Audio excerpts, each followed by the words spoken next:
Hello po. Can you see my slide? Yes po. Okay, good. Kumain na kayo, ha? Uy, ba't di na kayo sumagot? Teka, part 2 na nga pala tayo. Ay, sorry. Maigsi na lang. So we can finish early so that you have enough time to study for your shifting. Kasi shifting kayo ngayon, di ba? Yes po. Okay.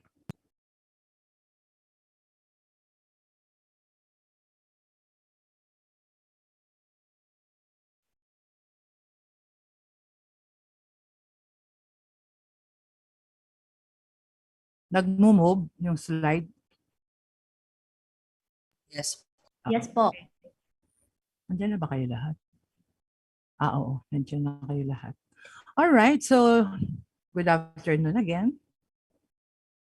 Last time, we already finished discussing how amino acids can be catabolized. You can remove the amino group through oxidative deamination, non-oxidative deamination, and transamination. You can remove the carboxyl group by decarboxylation, and you can remove the R group by 1 carbon transfer. We also discussed what happens to the ammonia and how your body will try to detoxify ammonia because ammonia is toxic when it accumulates. Now we will be discussing the individual pathways for each amino acid. Now there are 20 amino acids. There must be 20 individual pathways, but you are not obliged to memorize the pathway. Mabubuang ka pag memorize mo yan. All you have to know is what are the important substances that you can derive from each pathway and what are the inborn errors related to each of the amino acids. All right.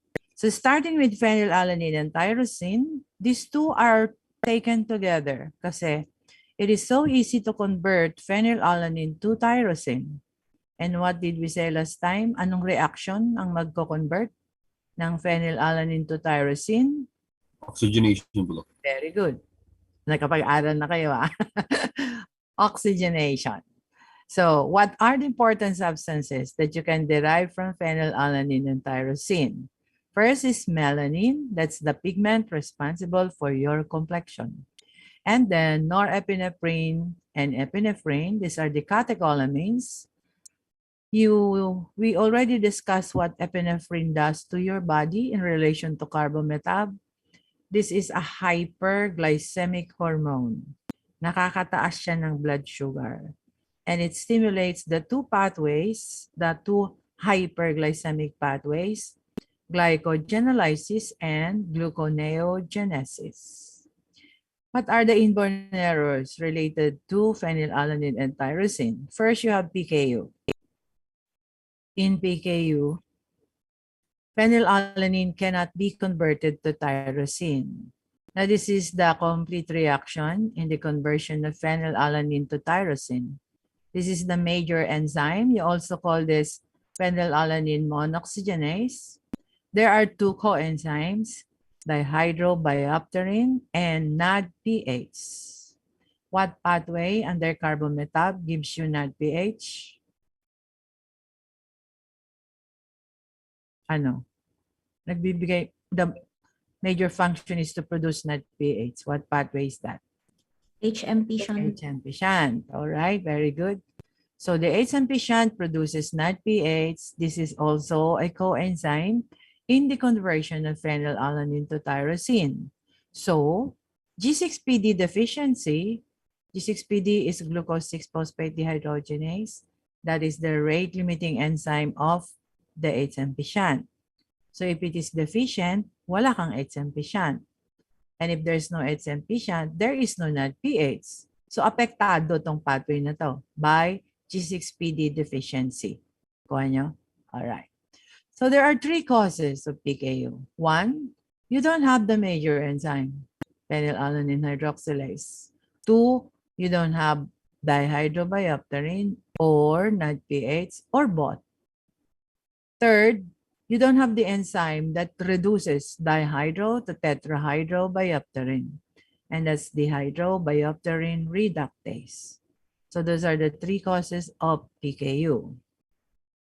Now, if phenylalanine cannot be converted to tyrosine, it follows a minor pathway, which is the production of the three keto acids, phenylpyruvic, phenyllactic, and phenylacetic acid.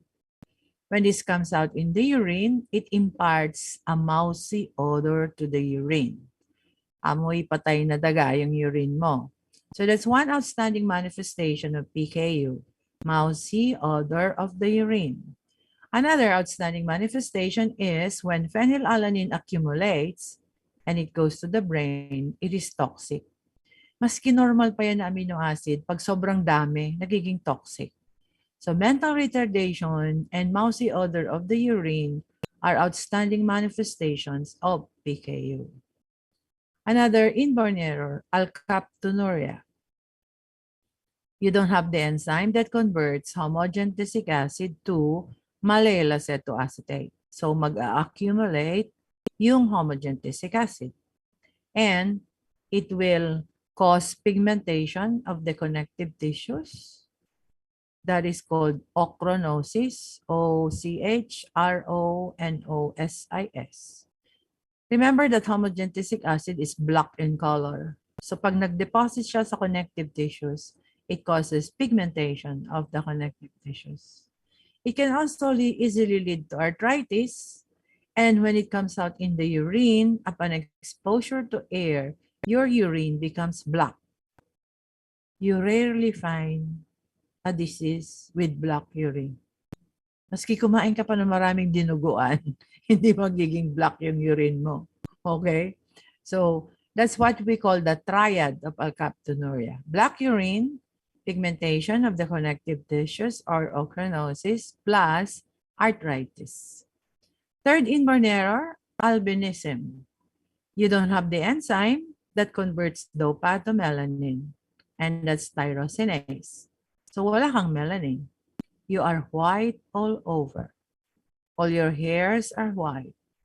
Your eyelashes, your eyebrows, they are all white. And what is the disadvantage of not having any melanin in your skin? Remember, melanin protects you against the UV rays of the sun, which is carcinogenic. So, people with albinism, because they don't have melanin to protect them against the UV rays of the sun, they easily get skin cancer. So that's the advantage of being an albino. Another inborn error, if you have a deficiency of the enzyme that converts fumaryl acetoacetate to acetoacetate, that's fumaryl acetoacetate hydrolase, mag-accumulate yung mallyl acetoacetate and fumaryl acetoacetate. And these two substances are considered as DNA alkylating agents. They can lead to tumor formation. That is what you call tyrosinemia type 1. Deficiency of fumaryl acetoacetate hydrolase. Another tyrosinemia is if you do not have the enzyme that converts tyrosine to phenylpyruvate, tyrosine aminotransferase. That gives you tyrosinemia type 2. So tyrosinemia type 1 is hepatorenal tyrosinemia. As the name implies, it affects your liver and your kidneys. And it can lead to liver failure as well as kidney failure. So this is fatal, usually fatal, nakakamatay. It also leads to rickets. What is rickets? Class, what is rickets? Inaral nyo yan, elementary pa kayo. Deficiency of what is rickets? Vitamin D po. All right, very good, Roy. Deficiency of vitamin D in children is rickets. But if it is in adults, you do not call it rickets anymore. You call it osteomalacia. So, rickets is deficiency of vitamin D in children. Adults, you call it osteomalacia. Why is it related to hepatorenal tyrosinemia? Saan galing ang vitamin D nyo? Where do you get it? Do not answer me from the sun, ah. Layman says, from the sun. Wrong. You do not get your vitamin D from the sun. You get it from cholesterol.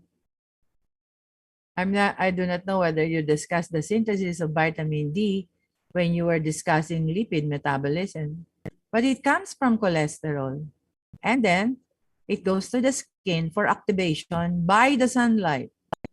So yung vitamin D mo, 7-dehydrocholesterol, upon exposure to sunlight, it is activated. So pang-activate lang sa sunlight.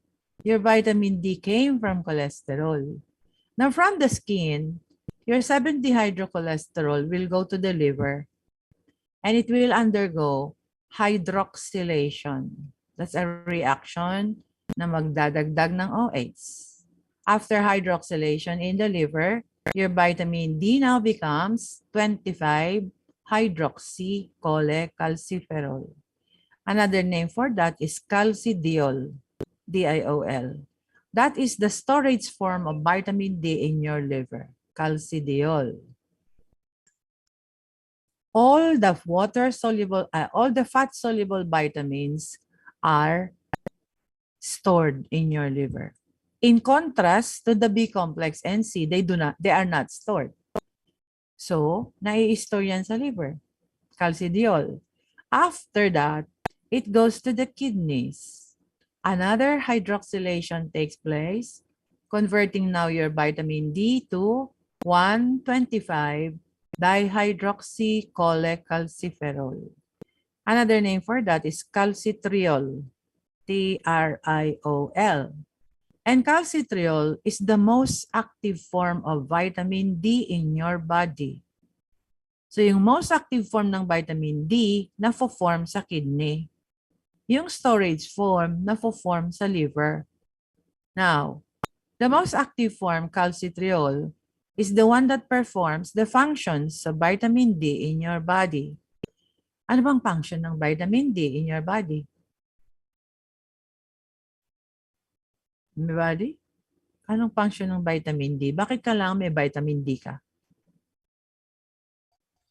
Increase Absorption, no? Calcium absorption. Very good. Absorption of calcium and phosphorus. Tama si Reyes. Absorption of calcium and phosphorus. These are the two most important minerals that makes your bones and teeth strong. Paano? If you do not have calcitriol, wala ka ng most active form of vitamin D, you cannot absorb calcium and phosphorus, your bones and teeth do not develop very well, you will have very soft bones.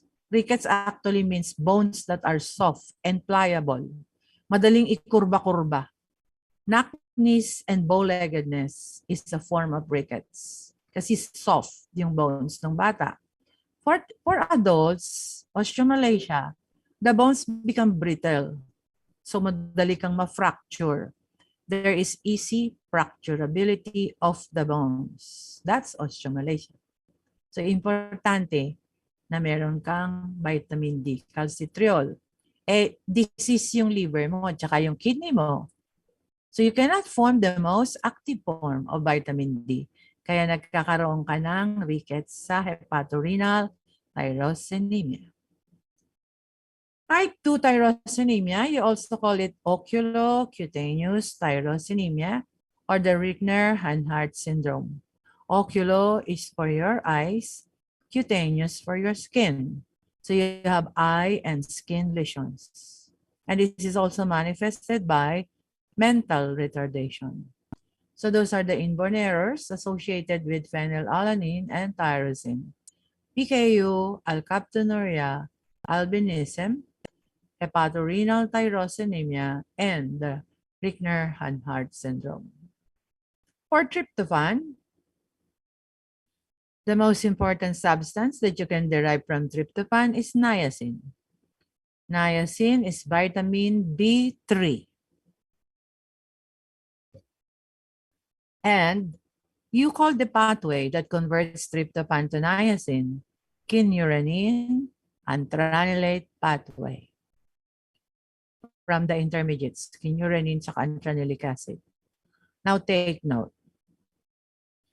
In the conversion of tryptophan to niacin, you need to have B2, riboflavin, and B6, pyridoxine, pyridoxal, pyridoxamine. Tandaan nyo, tatlo yung B6 pyridoxine, pyridoxal, pyridoxamine. You need these two vitamins as coenzyme for you to convert tryptophan to niacin. So, ibig sabihin, if you have a deficiency of B2 and B6, you cannot convert tryptophan to niacin.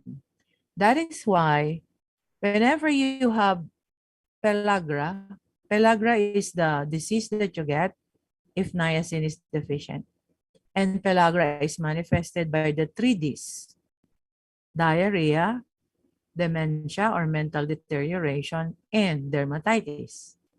Now, characteristically, the skin lesions, the dermatitis of pellagra are found only in the areas of your body exposed to the sun, except the face. Of course, your face is exposed to the sun. Pero luckily, for Filipinos, they do not develop the skin lesions on the face. Although, there are some tribes in Africa where they also have lesions on the face. Pero sa Filipinos, usually, wala. But we have lesions on the neck kasi naka-expose yung neck natin. We do not wear turtlenecks. Ano ka magta-turtleneck sa Pilipinas? Ang init-init. Okay. You only wear turtlenecks pag malamig ang panahon. So, we have lesions on the neck. We call it Casal's necklace. It's just like a necklace around your neck kasi medyo emboss siya, nakaangat. And then, you also have lesions in your arms and on your legs. You wear gloves on your arms. You wear stockings on your legs. So you call them the gloves and stockings lesions. So you have Casal's necklace. You have gloves and stockings lesions. Those are your skin lesions in pellagra. You also have that if you have vitamin B2 deficiency and vitamin B6 deficiency, because without these vitamins, you cannot convert tryptophan to niacin. So wala ka ring niacin. Okay. There is one inborn error that is related to tryptophan, and that's deficiency of the first enzyme, tryptophan oxygenase or tryptophan pyrrolase. You call that inborn error Hartnup disease.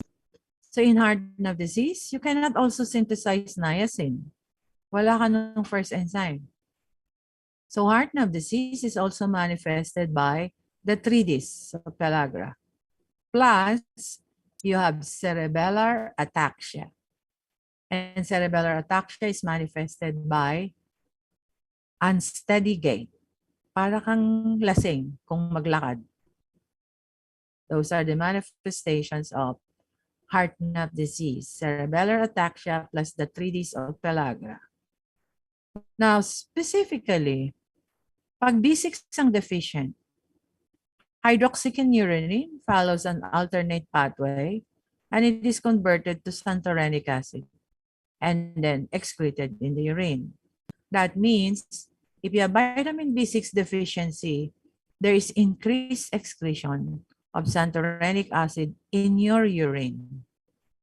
That is the basis of the so-called tryptophan load test, LOAD. Tryptophan load test is used to diagnose vitamin B6 deficiency. You give tryptophan to the patient and then measure the amount of santorenic acid excreted in the urine. Kung mataas yan, that means there is B6 deficiency. But if the level of santorenic acid did not go up, that means you can convert hydroxycynurenine to niacin. So you have adequate amounts of vitamin B6. So that's tryptophan load test for the diagnosis of B6 deficiency. Another important substance from tryptophan is serotonin. This is the amine that you get from tryptophan when it undergoes decarboxylation. It is also called 5-hydroxytryptamine. This is a neurotransmitter, a vasoconstrictor, and it stimulates smooth muscle contraction. Now remember this, there is another neurotransmitter that is opposite to the effect of serotonin. So if it is opposite, it is a vasodilator and it stimulates smooth muscle relaxation. I'm referring to nitric oxide. And nitric oxide is synthesized from arginine. So magkabaliktad sila ng serotonin. Now, there is one inborn error related to increased synthesis of serotonin, and that's called carcinoid syndrome. So in carcinoid syndrome, there is increased excretion of 5-hydroxyindole acetic acid. This is the excretory form of serotonin, 5-HIAA. That is in carcinoid syndrome. You also get melatonin from tryptophan. Melatonin yung pampatulog. It has been found out that melatonin has antiviral effects. That's the reason why melatonin is also given for COVID patients. Kasi may antiviral effect siya. Binibigay siya sa gabi to ensure a good night's sleep for the patient. Do not give it nighttime. Magtutulog yun. So you have heart valve disease, you have carcinoid syndrome, and the third inborn error, the blue diaper syndrome. In the blue diaper syndrome, you cannot absorb tryptophan in the small intestines. So it goes to the large intestines. And in the large intestines, tryptophan is converted to indole and skatole. Now, these are the two substances responsible for the unpleasant odor of the stools. Kaya mabaho yung stools mo because of the indole and skatole. So if you want to tell somebody that he smells bad in a subtle way, you can just say, "Oh my God, you smell like indole and skatole." Siyempre, pag hindi nagbabiochem yan, hindi niya alam mabaho pala siya. Okay? You will only know that if you have taken a biochemistry, that indole and skatole means you smell bad. The indole, when it is absorbed, becomes indicant. The indicant can come out through the urine, and it is going to color the urine blue. Kaya you call it the blue diaper syndrome because of the excretion of indicant in the urine. Aside from indicanuria, you also have hypercalcemia, elevation in the level of calcium in the blood. And this will give you nephrocalcinosis or kidney stones. Nephro is kidney, calcinosis is a stone. Okay, so those are the inborn errors related to tryptophan. For histidine, only one inborn error, histidinemia. You do not have the enzyme histidase, which converts histidine to urocanic acid. Urocanic acid is the keto acid that you get from histidine. And normally, urocanic acid is a component of the sweat. Yung pawis mo, may urocanic acid dyan. So in histidinemia, you can diagnose this by doing a skin biopsy. The skin biopsy will show that there is no urocanic acid in your sweat glands. Histidinemia is manifested by convulsive seizures. Now, take note, histidine can be converted to glutamic acid. If you recall, when I showed you the entry points of amino acids into the Krebs cycle, ang entry point ng histidine is alpha-ketoglutarate because you can convert histidine to glutamic acid to alpha-ketoglutarate.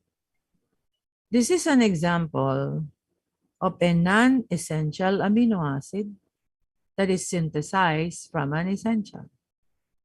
And you will notice that there are many amino acids, non-essential, that you can actually synthesize from the catabolism of essential. Our first example is tyrosine. Tyrosine is non-essential. You can synthesize it from phenylalanine. Glutamic acid is non-essential. You can synthesize it from histidine. Now, if you convert histidine to glutamic, you have to pass through a step where formiminoglutamate, otherwise known as FIGLU, can only be converted to glutamic if you have THFA, tetrahydrofolic acid. This is the coenzyme form of folic acid or vitamin B9.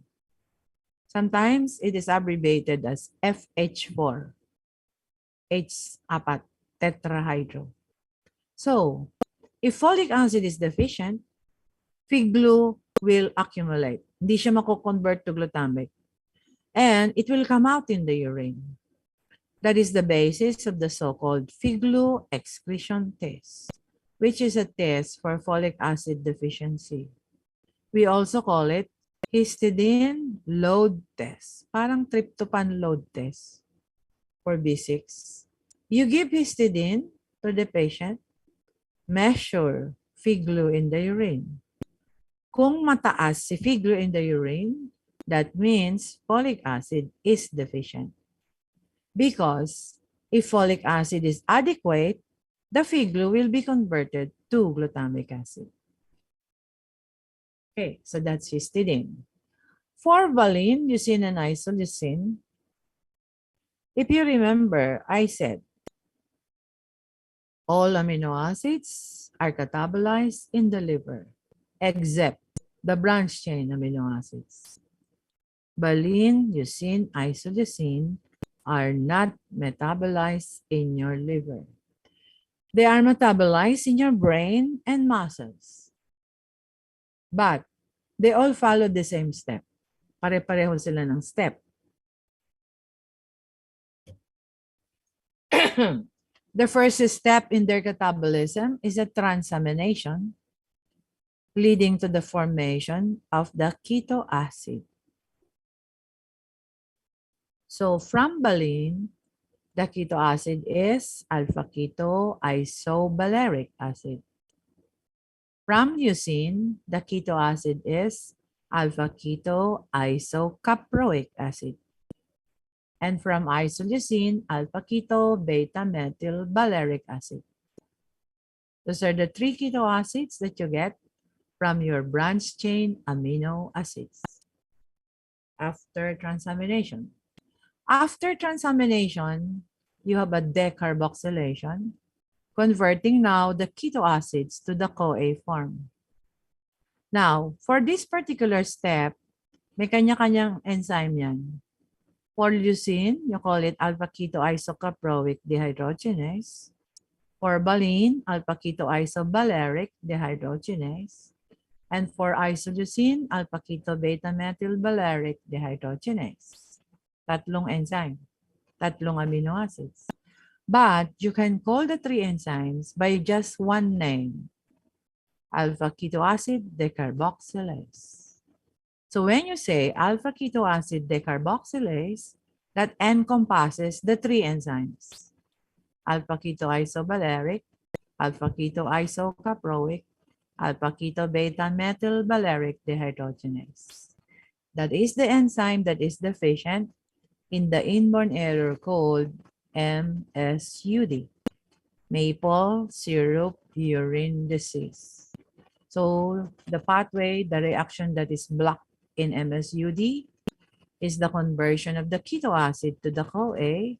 So the keto acids will accumulate and will come out in the urine. They are the ones responsible for the maple syrup odor of the urine. Amoy karo syrup. Maple syrup is amoy caro syrup. Yung ginagamit mo for hot cake, it smells good, right? Now, because the pathway is black here, there will be accumulation of the 3 amino acids, valine, leucine, and isoleucine. And it causes toxicity also in the brain, kung sobrang dami. And so you have mental retardation also.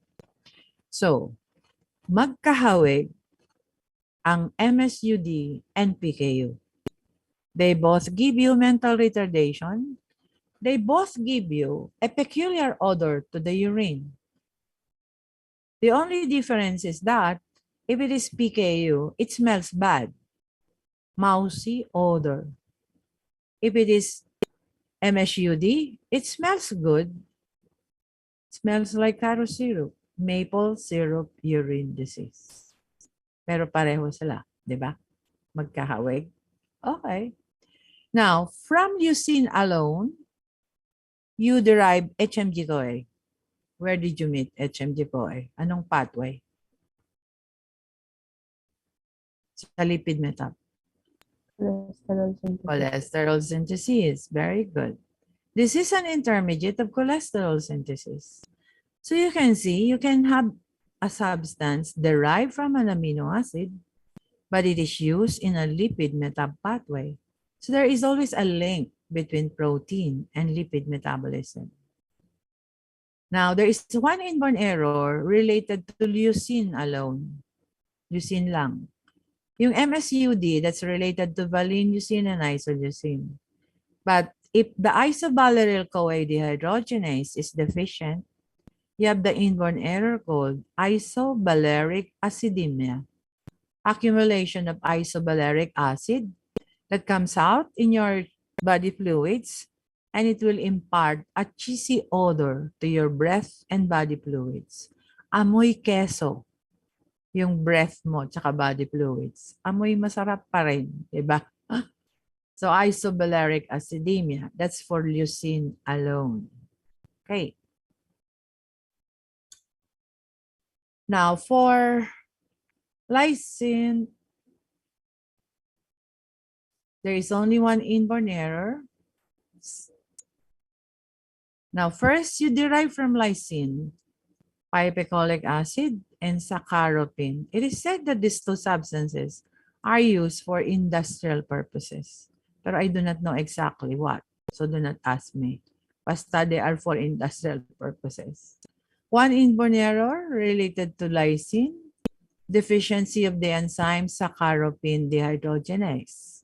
So you block the pathway here, lysine accumulates, there will be hyperlysinemia, accumulation of lysine in the blood, and too much of lysine inhibits the enzyme arginase.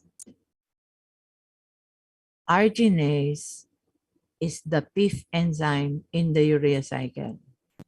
So if it is inhibited, the urea cycle is inhibited. And if the urea cycle is inhibited, ammonia accumulates. So hyperlysinemia can also lead to hyperammonemia and to ammonia intoxication. For threonine, all that you have to remember is that it is converted to glycine.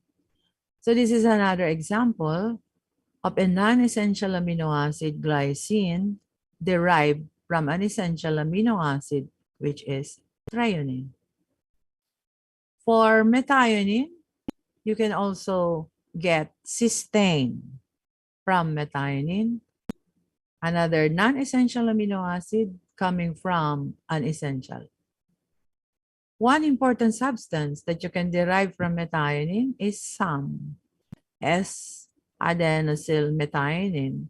This is what you call the active methyl donor of the body. Taga-donate siya ng methyl group in the different transmethylation reactions of your body. It is the one that donates the methyl group that is needed in creatine synthesis, also in choline synthesis, and in the conversion of norepinephrine to epinephrine. So that's the active methyl donor. When you convert methionine to cysteine, it has to pass through the formation of homocysteine. Homocysteine is bad if it accumulates because it corrodes the blood vessel walls. Sinisira niya yung blood vessel wall. Dapat, your blood vessel wall should be smooth para smooth yung flow ng blood. Pero, if the blood vessel wall is corroded, it becomes rough, it will be very easy for cholesterol to cling. Madaling kumapit si cholesterol. And so, you are going to have premature atherosclerosis. Deposition of cholesterol along your blood vessel wall. Premature. Kasi bata ka pa, meron ka ng atherosclerosis. Usually, nag-atherosclerosis ka, mga tipong 50s ka na. But this time, you're only 20s, 30s. You have hypertension already because of your premature atherosclerosis. So if you have a patient that's very young, na may hypertension na, rule out. Baka marami siyang homocysteine. Of course, you rule out first pheochromocytoma. That can also cause malignant hypertension in very young patients. Pheochromocytoma sa adrenal medulla yon. And so, you should not allow homocysteine to accumulate. What do? You must lower. For you to treat the hypertension, you do not just give antihypertensive drugs. Even if you give antihypertensive drugs, mataas si homocysteine, you will not treat the hypertension. Di ba sabi ko, you treat the cause. The cause is accumulation of homocysteine. Kailangan babaan mo yan. How do you lower the homocysteine level? If you look at the pathway, your homocysteine is converted to cysteine in the presence of vitamin B6.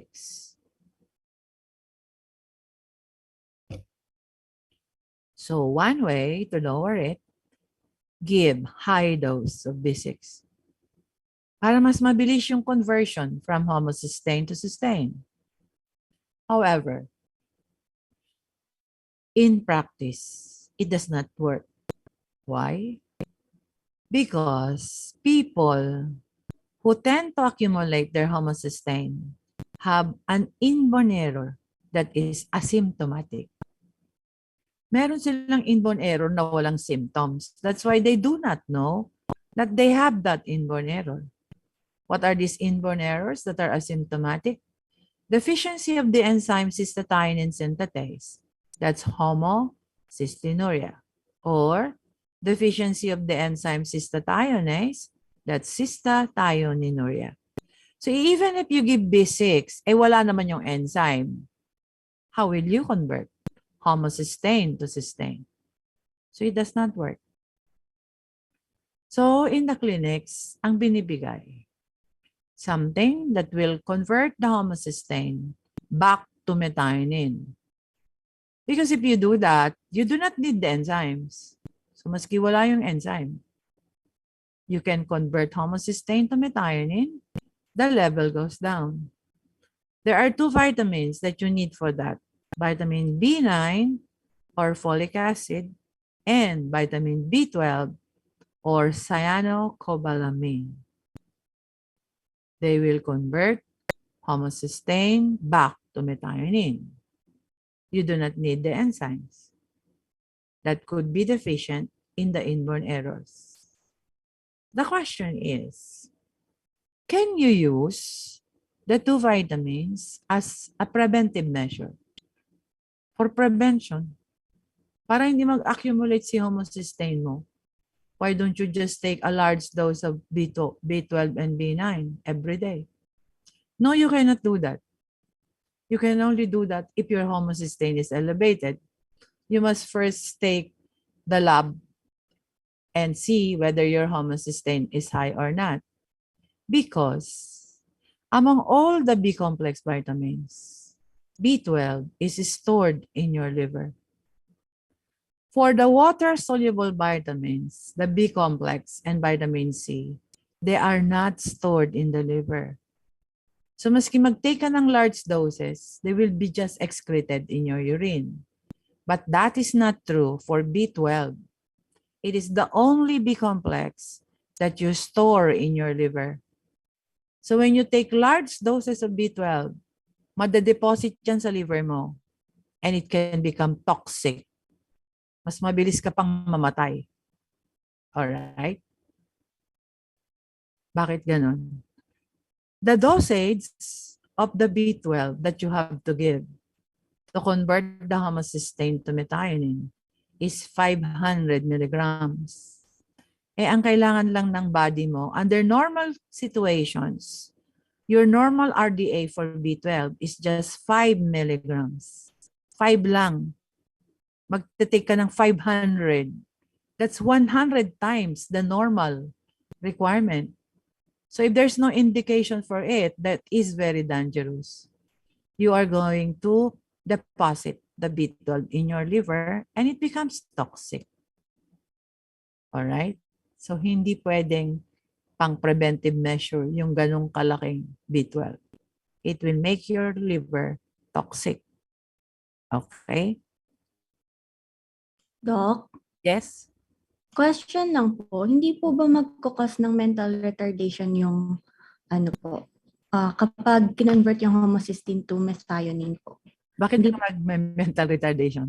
Kasi po, hindi po ba tataas yung levels ng methionine po? Hindi naman, because you use methionine for protein synthesis. Remember, your protein synthesis goes on. Di ba meron kang protein turnover?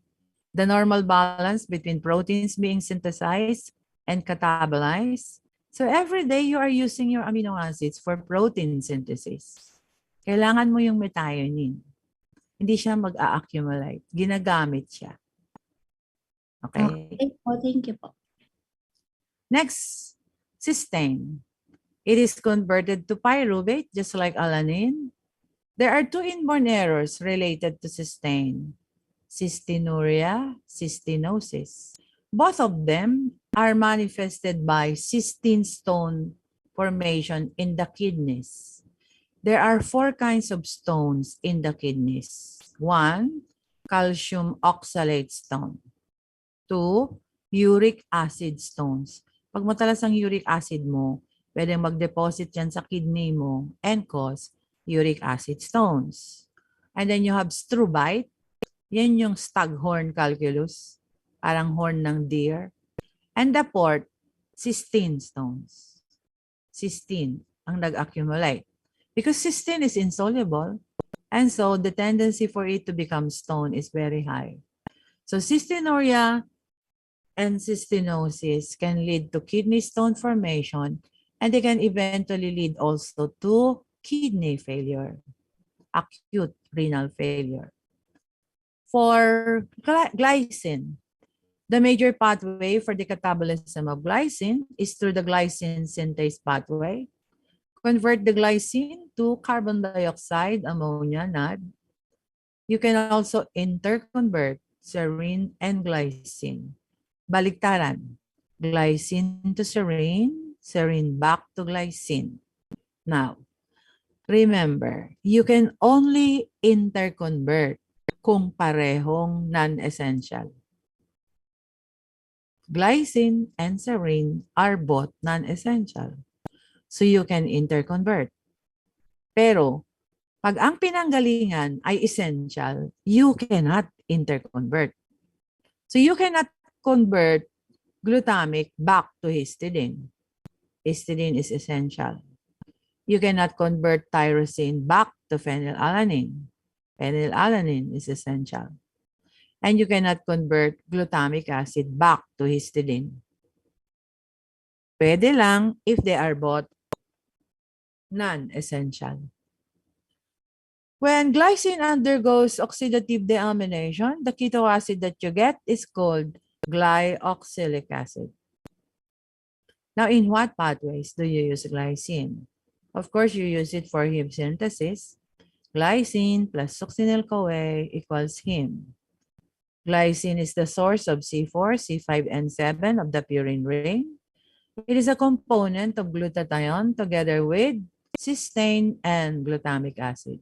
GCG. You can conjugate with cholic acid, that's your major bile acid, to form your bile salts. Bile salts are important for the absorption of lipids. It conjugates with benzoic acid to form hippuric acid. This is very important because this is a detoxifying mechanism in your body. It takes place in the liver. Alin ba dinidetoxify mo dyan? Benzoic acid. This is toxic when it accumulates. Where do you get benzoic acid? Fruits and vegetables. They contain benzoic acid, varying amounts. Pero, every time you eat fruits and vegetables, hindi ka naman nagtatae. Hindi ka naman nagbabamit because the benzoic acid that you get from the foods that you eat are detoxified by glycine. It converts them to hippuric acid, which is no longer toxic, and you excrete that in the urine. So this is a very important detoxifying mechanism in your body. Glycine is also a component of creatine together with arginine and methionine, GAM. Okay. Now, we will summarize how you can synthesize the non-essential. Actually, nadaanan na natin lahat to. We will just summarize. So, how do you synthesize glutamic acid from alpha-ketoglutarate? You just add an amino group and you can convert it to glutamic acid through the enzyme glutamate dehydrogenase. Remember, I said before, glutamate dehydrogenase is the most active enzyme for oxidative deamination. So napakadaling mag-convert ng alpha-ketoglutarate to glutamic acid because of the glutamate dehydrogenase that is present in all parts of your body. You can also synthesize alpha-ketoglutarate whenever you do transamination, and the acceptor of the amino group is alpha-ketoglutarate. Diba I told you, alpha-ketoglutarate is the most active amino group acceptor during transamination. Kadalasan, ang tagatanggap ng amino group during transamination is alpha-ketoglutarate. So you always produce glutamic acid. As shown a while ago, you can synthesize glutamic from histidine.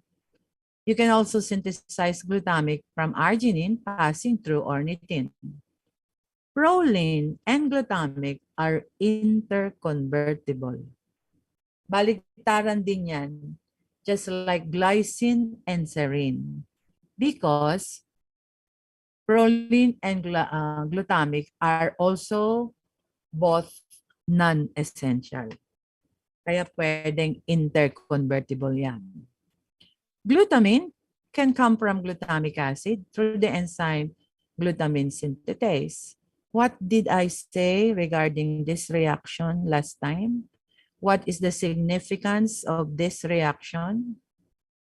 Dapat nag-aral na kayo, may shifting na kayo. Anong significance ng reaction na yan in the body? It's ammonia. It is the what? Detoxifies ammonia in the brain. Very good. It's the major means by which your brain detoxifies ammonia. Diba I said, the brain is the most sensitive organ for ammonia. Kaya meron siyang sariling pang-detoxify. And that is glutamine synthesis through the enzyme glutamine synthetase. So when ammonia reaches your brain, the brain converts it to glutamine through the glutamine synthetase reaction. The glutamine now goes to the kidneys. Once in the kidneys, the glutamine is converted back to glutamate and ammonia through another enzyme, and that is glutaminase. Magkaiba yung enzyme. Yung pang-convert ng glutamine back to glutamate is glutaminase. Pang-synthesize ng glutamine, glutamine synthetase. Okay. For aspartic acid, you can easily convert oxaloacetate when you add an amino group through transamination. Asparagine, you can synthesize it from aspartic acid through asparagine synthetase. Parang glutamine yan, glutamine synthetase. Now, alanine, you can easily get it from pyruvate. Just add an amino group through transamination also. Serine can come from 3-phosphoglycerate, which is an intermediate in glycolysis. You can interconvert serine and glycine. Take note that when you interconvert glycine and serine, kailangan meron kang folic acid. FH4 is just like THFA. Plus, the enzyme is called serine hydroxymethyl transferase. You can also synthesize glycine through the glycine synthase pathway. Add your carbon dioxide, ammonia, and your pyridoxal phosphate. You get glycine. I showed you that glycine can be synthesized from the catabolism of threonine. Now, in what pathway? You can also synthesize glycine from glyoxylic acid. Yun yung keto acid niya. You just add an amino group and it becomes glycine. Catabolism of choline also gives you glycine. Proline and glutamic are interconvertible. Cysteine, you synthesize it from methionine. Tyrosine, you synthesize it from phenylalanine. This summarizes the ones that we have discussed. Take note, there are arrows that are reversible, but there are arrows that are not reversible. So wag niyong gawing reversible lahat or irreversible lahat. You take note whether it's reversible or irreversible. All right. Now,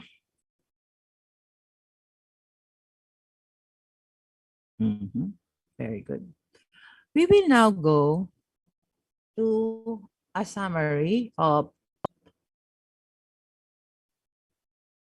bakit ayaw nang gumalaw? The different substances that you can derive from the amino acids. Nadaanan na rin natin to. We will just summarize. So from glycine, you get bile salts. Because glycine can react with cholic acid to form glycocholic and chenodeoxycholic to form glycochenodeoxycholic acid, bile salts, needed for lipid absorption. We also discussed already this one, the toxification of benzoic acid to form hippuric acid. I remember, what is the best source of benzoic acid? Ano yung kinakain na maraming benzoic acid? Prunes po, Doc. Prunes. Very good. Kaya ang prunes, binibigay sa constipated. Because it will soften your stools. Benzoic acid, nakakapagpatae yan. So, baliktad mo. Yung constipated ka, kailangan bigyan mo ng benzoic acid. Kaya binibigay yung prunes. Pwede ring papaya, kaya lang di ko alam. Bakit nowadays, yung papaya na tinitinda, it does not work anymore to soften the stools. It is not working for me. Pero prunes always works. I remember that we used to have an experiment on this nung face-to-face pa.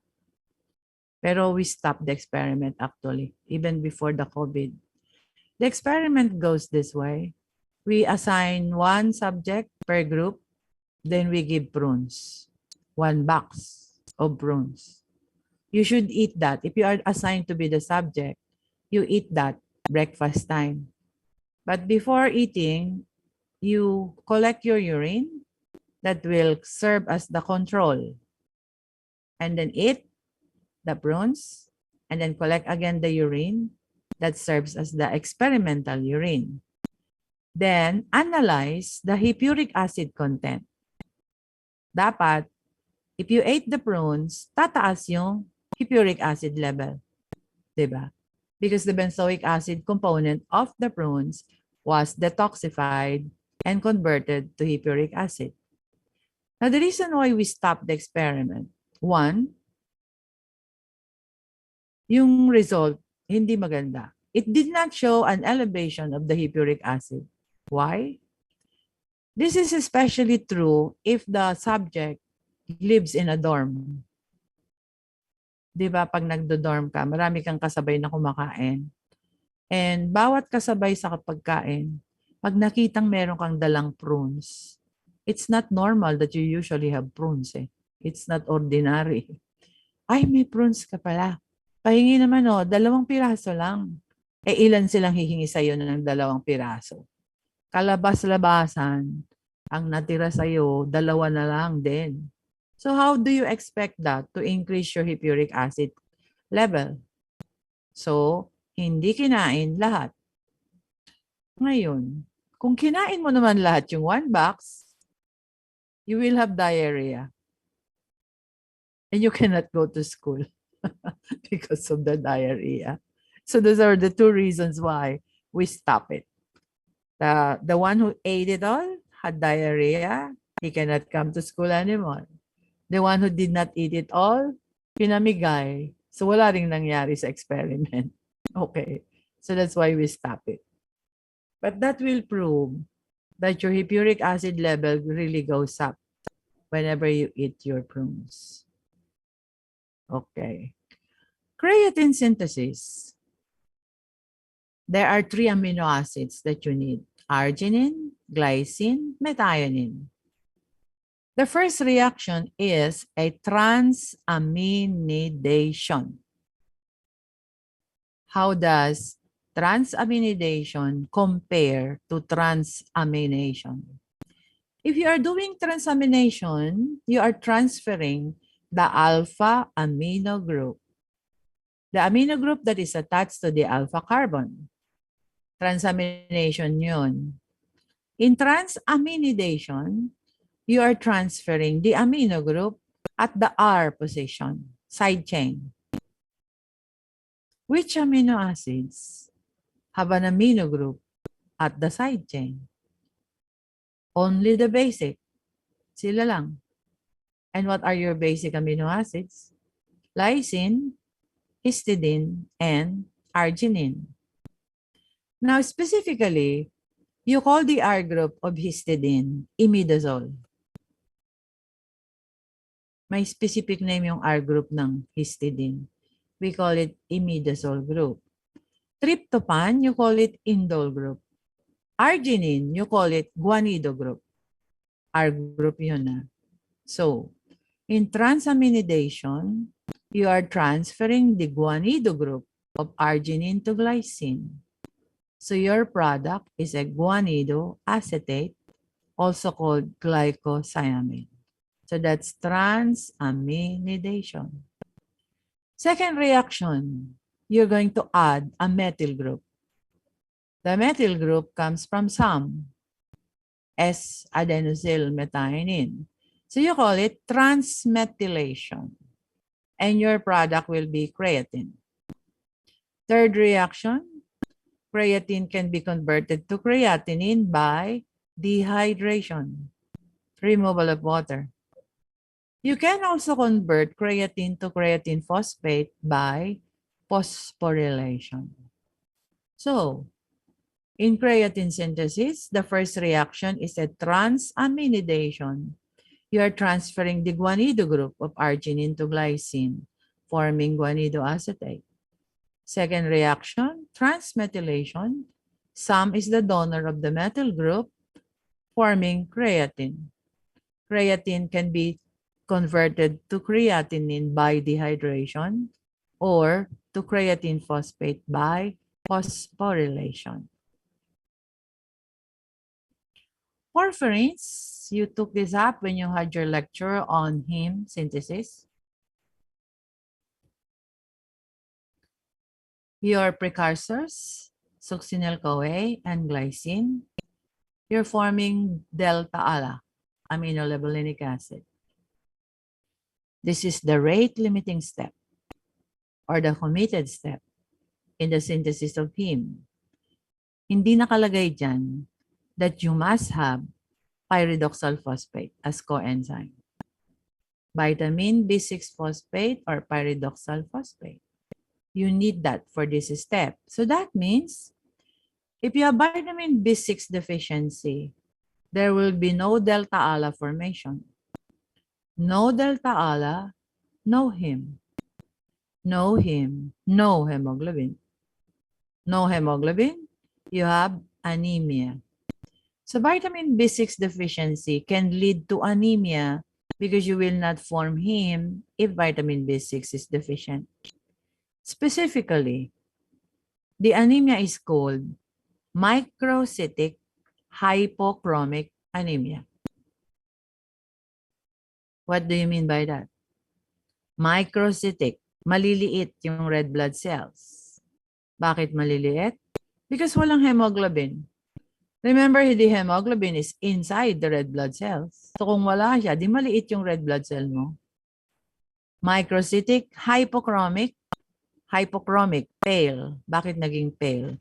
Heme is the one that gives color to your blood. Remember that. So kung walang heme, edi pale siya. So microcytic hypochromic type of anemia results if B6 is deficient.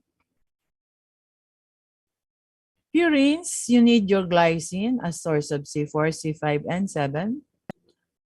Alanine is a component of coenzyme A. It is also a component of carnosine and anserine. Carnosine is different from carnitine. Yung carnitine, para yun sa beta oxidation of fatty acids. Ang carnosine, para sa copper uptake at saka myosin ATPase. So magkaiba. And carnosine is made of beta-alanine and histidine. Ang carnitine is made of lysine and methionine. So magkaiba. Now, serine, threonine, and tyrosine, these are your hydroxyl-containing amino acids. Meron silang OH at the R position. And you can attach phosphate to this OH. So these are the amino acids that undergo phosphorylation.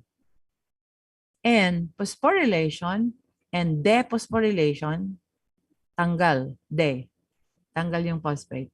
Phosphorylation and dephosphorylation are important for activation and inactivation of enzymes. Example of an enzyme that is activated by phosphorylation is glycogen phosphorylase. Enzyme yun para sa ang pathway. Phosphorylase para sa ang pathway. Glycolysis. Okay, very good. Si Stephen ready sa pag-exam. Glycogen phosphorylase is the enzyme that removes glucose from an alpha-1,4 linkage through glycogenolysis. It is activated by phosphorylation and it is inactivated by dephosphorylation. Now, baliktarin mo. Ano ba yung enzyme na opposite yung effect sa phosphorylase?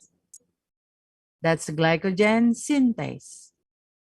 If phosphorylase is for glycogenolysis, glycogen synthase is for glycogenesis.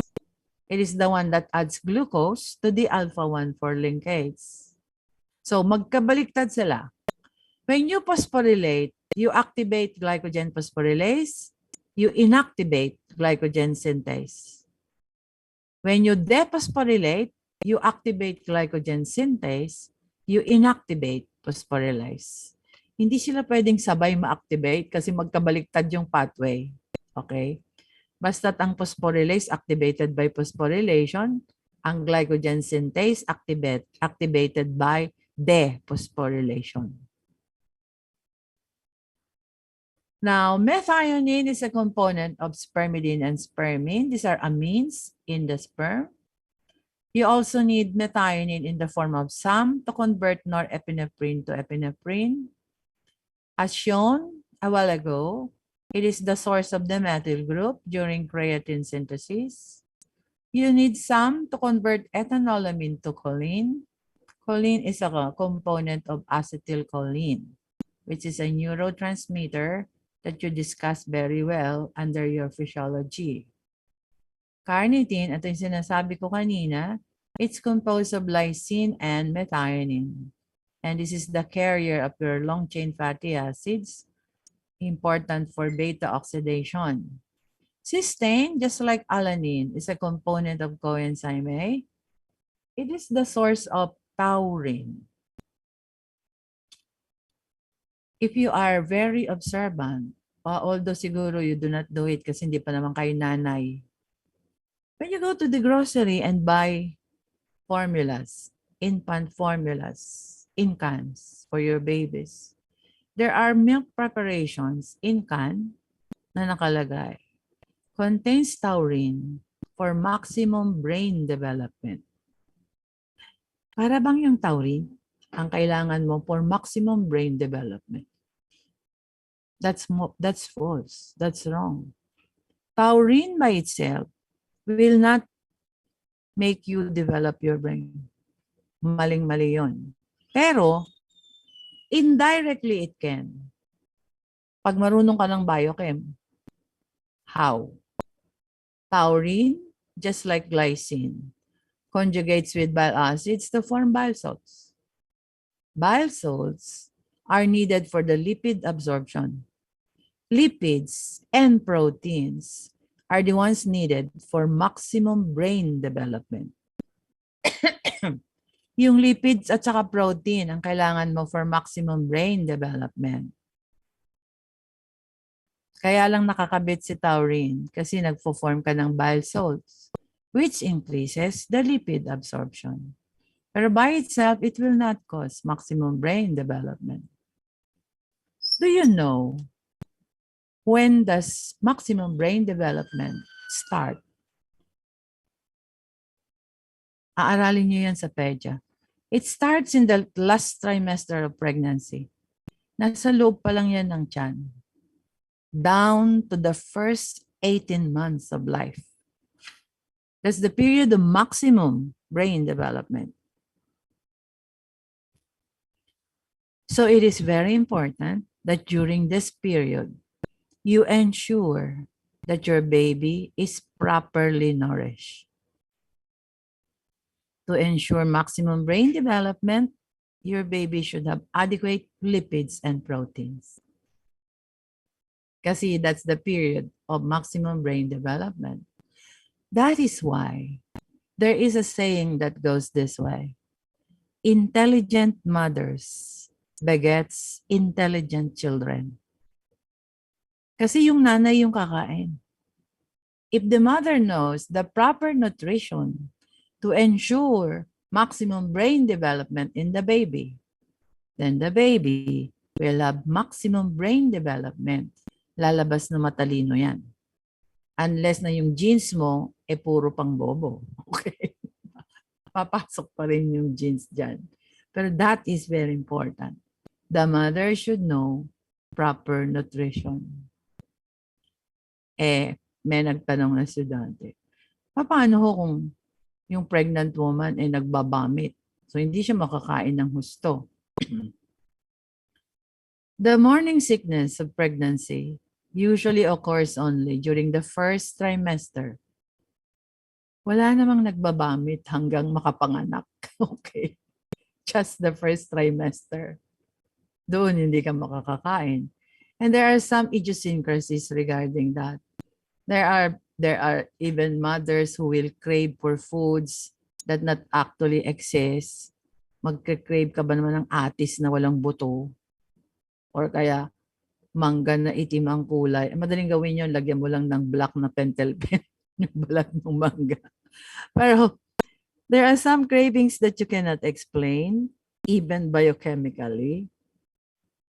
Biochemical explanation why you crave for a particular food. I do not know that.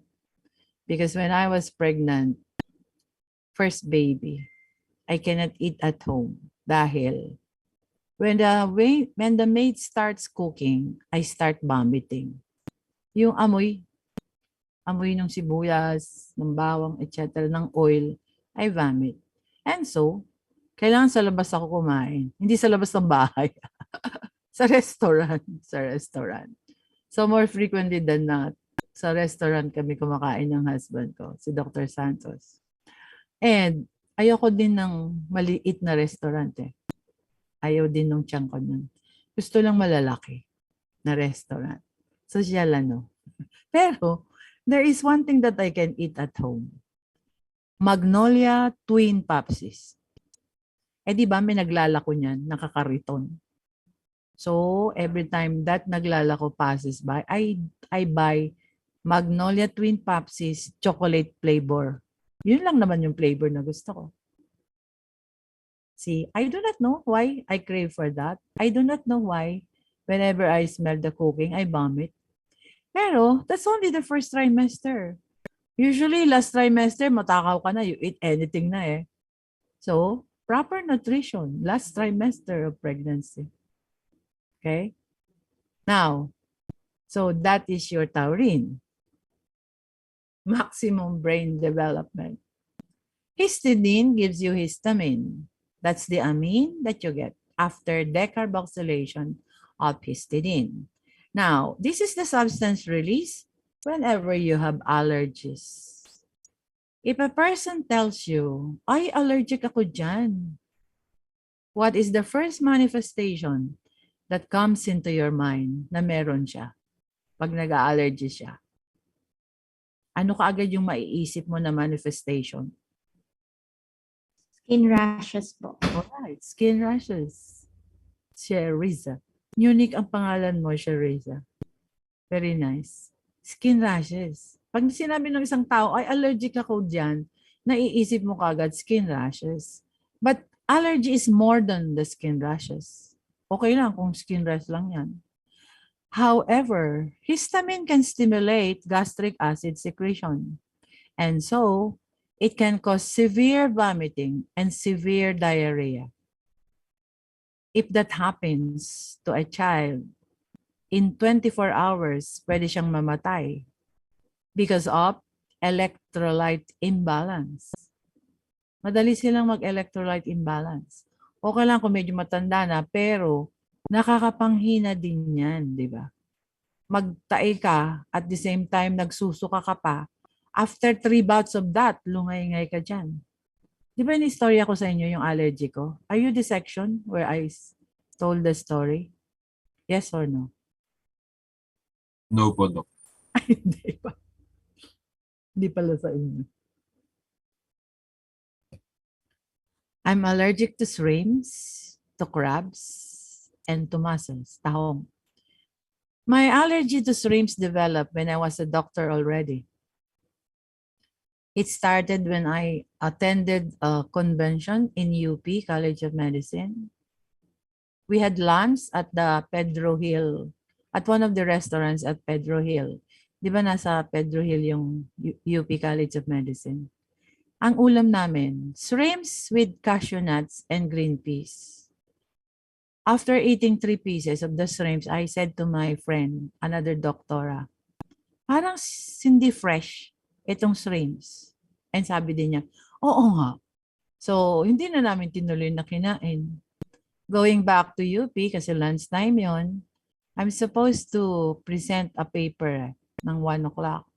1:45, I went to the CR.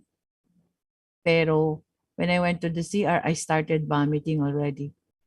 Sabay. I was vomiting. I was having diarrhea. Sunod-sunod dyan, 5 times. So I felt so weak. I cannot even stand up anymore. Nakasalampak ako dun sa sahig ng CR ng UP. Wala namang upuan dun eh. And my friend, nagtaka kasi, bakit hindi ako bumabalik sa room ay magpre-present na ako. So she came to the lab, to the CR and show me. Wala namang cellphone pa noon eh. 1980s ito, mga bata. 1980s nangyari. So, walang cellphone. Nakita niya ako noon. Nakalungay-ngay na ako. So from then on, I cannot eat shrimps anymore. So that was my first reaction. Severe vomiting, severe diarrhea. When I developed the allergy to crabs, this na to, I ate king crab. Yung ipit ba ng king crab? Di ba ang laki ng king crab? So ang laki ng ipit niya. After eating the king crab, I developed again vomiting and diarrhea together with difficulty breathing this time. Because histamine can also cause constriction of the bronchioles. So, nagtatai ka na,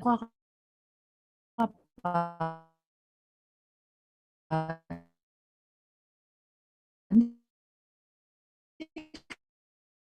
ka pa nga.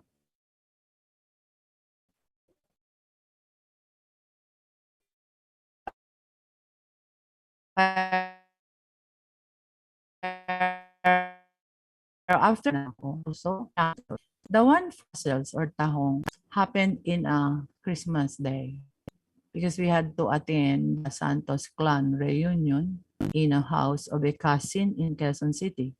So we ate baked tahong. Di ba may cheese yun? Baked tahong lunchtime. After lunch, then played mahjong. Then around 4 o'clock, we were going back to our home already. We live in Antipolo. So from Quezon City, passing by Marcos Highway, I slept. Natutulog kasi ako palagi pag nakasakay sa car. And then while sleeping, bigla akong hindi makahinga. Parang ang feeling ko may sumasakal sa akin. So, syempre magigising ka. And I saw, akala ko sinasakal ako ng husband ko. Pero he was driving. So I said, go back, go back. And my eldest son who was with us also said, why go back? Go back to Capitol Medical Center. Because during that day, my daughter, who is a doctor, was on duty at the Capitol Medical Center. And so she was not able to join the reunion. So dumaan muna kami to give them food. So I said, go back, go back. So the eldest son called the sister and said, Risa, you get ready because mom is dying. Mali naman yan. Hindi naman siya doktor, yung lalaki. So my daughter said, why is she dying now? She was okay when you passed by. Basta you get ready because she's dying already. Okay. So when we reached Capitol Medical Center, there was already a pulmonologist, a cardiologist at the ER. And the pulmonologist said, Doctora, it's just an allergy to what you have eaten. Alam mo, ininjectan lang ako ng Solucortep. That's steroid, direct IV. And in a matter of seconds, the difficulty of breathing was relieved. Parang nagdahilan lang. Pero, the pulmonologist said, Doctora, you're still lucky because the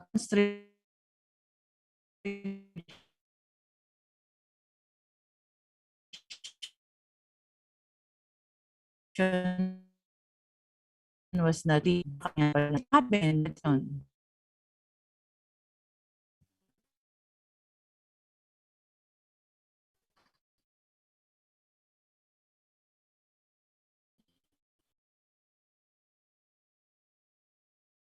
In a matter of moments, baka ulit. So that's how grabe ano. So it's not a biro-biro na magkaroon ka ng allergies. Especially so, if you're allergic to something that is injected. Ito food ito eh. And yet, my reaction is grabe. The worst is when you have this one. Severe vasodilatation. If this happens, this is the one that will cause anaphylactic shock. Bigla kang tutumba because your blood pressure will shut down to 0/0. Severe vasodilatation. You watch out for that if you are injecting something. So never inject if you don't have a ready antidote on hand. Kailangan meron kang katabi na antidote so that at the first sign of a side effect of what you have injected, you can prevent a shock by injecting the antidote. Kuha niyo? So, hindi biro-biro yung magkaroon ka ng allergy. Hindi lang skin rashes yan. This one, I mentioned to you already. Exactly the opposite of serotonin is your nitric oxide. And you can get it from arginine. Arginine is a component of creatine, also a component of spermidine and spermine, just like methionine. Phenylalanine and tyrosine, of course, gives you T3, T4, thyroid hormone. melanin, the catecholamines, norepinephrine, and epinephrine. Now, glutamic acid is the source of GABA. Gamma-aminobutyric acid is your natural tranquilizer. You know what a tranquilizer does. Take note, in the conversion of glutamic to GABA, you need to have PLP, pyridoxal phosphate. Again, that's vitamin B6.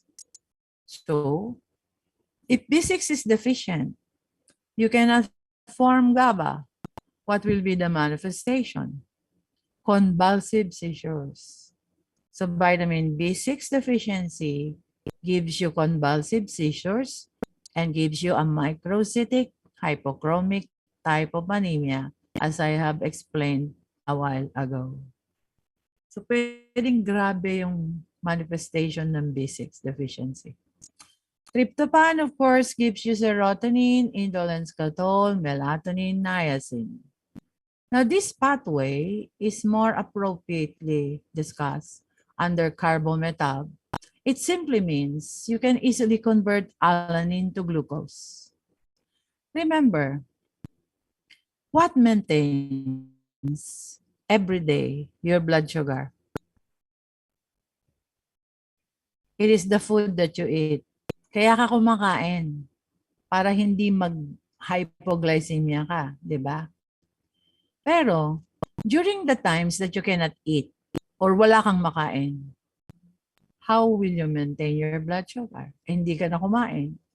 As explained before in your carbometab, you're going to use first your glycogen. Break down your glucose through glycogenolysis. The glucose now will help maintain your blood sugar level. But that is only good for one day. 18 hours nga lang eh. After that, ubos na si glycogen. What now? Wala ka pa rin kinakain. You will now use your fats. Your fats undergoes breakdown to fatty acid and glycerol. The glycerol will undergo gluconeogenesis and help maintain your blood sugar. So fats. Eh, naubos na si fats mo. Wala ka pa rin kinakain. You will now use your muscle proteins. They will undergo breakdown, releasing your amino acids. And amino acids can be converted to glucose through gluconeogenesis.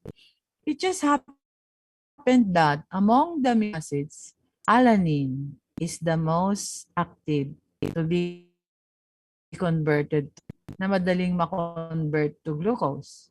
So that now, once you have converted it to glucose, it goes to the blood and help maintain your blood sugar level.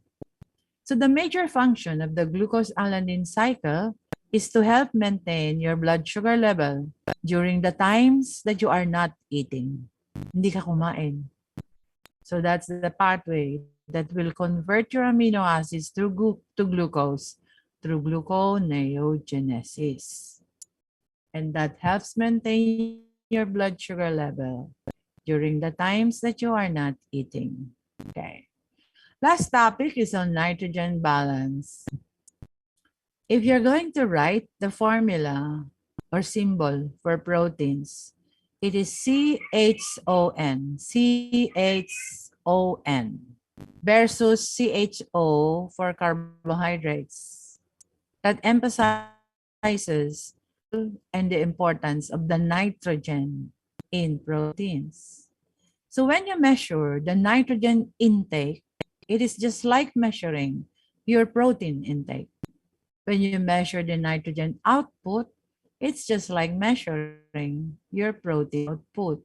Now, in order to be in nitrogen balance, your nitrogen intake or your protein intake must equal the output. Example, in terms of number, if your intake is 60 grams, out goes 60 grams also. That means your anabolism is equal to your catabolism. Your output, your turnover, synthesis versus catabolism, equal yan. Pareho yung size ng arrows. Nitrogen balance yun. Now, if you take in 60 grams, lumabas 30 grams only. your intake is higher than your output. So that means you retain more. There is more anabolism, there is more synthesis than your catabolism. In what instances you'll be synthesizing more than what you are catabolizing? If you are still growing, because growth means addition of more cells, addition of more tissues. If you are pregnant, kasi yung baby, more cells, more tissues. Or if you are recuperating or convalescing, nagkasakit ka, okay ka na, you are now repairing your worn out tissues. So more synthesis of proteins. All of that, positive nitrogen balance. How about if you took in 60 grams, lumabas 90 grams? Your output is higher than your intake. You are catabolizing more than what you are anabolizing. You are breaking on what you are synthesizing. So in what instances will you have a negative nitrogen balance? Due to metabolic stress or prolonged illness, matagal kang may sakit, siyempre hindi ka kumakain eh. Or you have a metabolic disease, diabetes, nephrotic syndrome, metabolic syndrome. Hindi kasama dyan physical stress. Do not think that if you take an exams, that's a physical stress, ay magne-negative nitrogen balance ka. No, that's not a metabolic stress. Or you lack essential amino acids in your diet. Kumakain ka, pero low quality yung protein intake mo. So kulang ka ng essential amino acids. If you lack essential amino acids, you cannot synthesize the proteins that you want to synthesize. Or kumakain pero walang protein. Puro ka lang junk foods. Or wala kang kinain. Starvation. So magkaiba yung tatlo. Starvation, wala kang kinain. No fats, no protein, no lipids. Ito naman, you ate junk foods, walang protein. Ito, kompleto yung kinain mo. Pero you ate low quality protein. So it lacks essential amino acids. So all of those can lead to negative nitrogen balance. That ends up protein meta. Do you have any questions, class? Tanungin nyo na.